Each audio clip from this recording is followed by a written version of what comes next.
This is IGN. Swarms of alien attackers against 16 players leads to both good and bad kinds of chaos. This is your IGN review of Starship Troopers Extermination by Jarrett Green.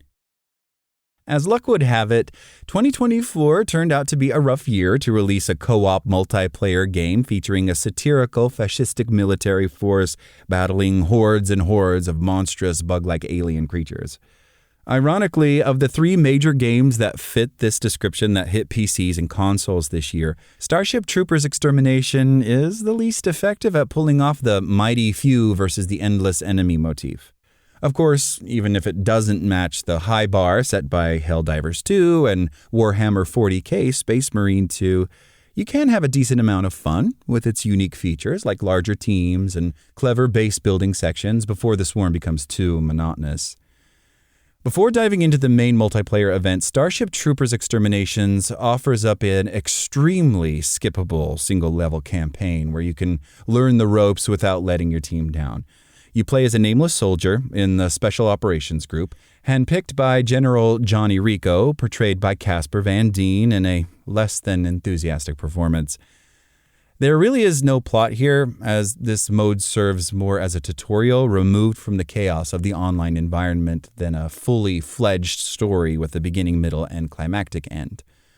I'm not a green recruit, as I put more than 15 hours into the early access version earlier this year, but I can't imagine that a true beginner would get anything out of this experience that they couldn't pick up in a far less boring fashion in the field. These 25 missions consist of all the normal things you would do in multiplayer, but with none of the spontaneous fun of playing with other people. Also, a focused campaign should have been a prime opportunity to inject some actual satire into a game dressed up like one of the most iconic spoofs in film history. But Extermination completely misses it. This first chapter, Answering the Call, threatens to be the first of several in a broader campaign. But if what follows is anything like this, I think I'd rather put my head between the jaws of a fire warrior bug. Skipping ahead of all that to where it gets good. With up to 16 players on the battlefield at a time, Extermination brings far more firepower to the fight against the insectoid menace than its peers. You're divided into squads of up to 4, but there can be a good sense of teamwork as everyone coordinates to complete objectives and hopefully extract from the scene with as many of their lives intact as possible. Extermination does a great job of making sure 16 players never feel like enough, though, as it sends endless and relentless waves of bugs to crash against your fighting force nonstop. Dozens and dozens of bugs can be actively tearing you and your base apart on screen at a time, and even dead bugs, the only good kind, can become lingering tactical problems as their corpses can stack up to become ramps for their friends to scale walls with. It's a welcome but stiff challenge, as any large enemy can turn you or your squad mates into ribbons with just 1 or 2 attacks, and even basic warriors can shred you without much more effort. It gets hectic quickly. Every weapon performs as you would assume it would in a futuristic military shooter, but even those that aren't big machine guns have intense amounts of recoil to take into account. Hit markers seem unreliable as well, sometimes not showing at all when aiming down sights, so you have to be ready to do a fair amount of spraying and praying. There is a general lack of polish all over Extermination as well. Bugs sometimes just stand around, completely oblivious to the fight at hand.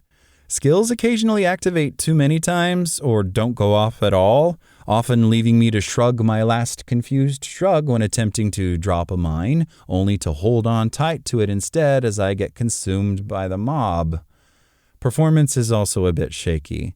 I had to lower the video settings to medium so that I could get a smooth and consistent frame rate on my Intel Core i9-9000 and RTX 3070 GPU.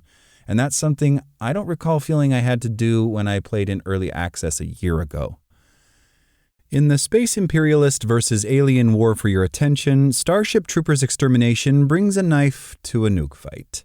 It's a shooter you and some friends can find fun in, especially in its tough horde mode, using its simple yet distinct classes that help focus the overall large-scale bug-blasting vision. But you're doing so in spite of how long it takes to unlock all the more interesting gear and abilities those classes have in store, how uncoordinated some of the multiplayer modes are, how downright bad the single-player campaign is, how barren the handful of available maps feel, and the lack of biodiversity in the bug swarm. It's a serviceable battle that can get frantic in the thick of it, but there are far more notable causes to give your virtual lives for in 2024 than this. Starship Troopers Extermination IGN score 6. Thanks for listening to IGN. My name is Zeke Robison, and for the latest Starship Troopers Extermination updates, visit us at IGN.com.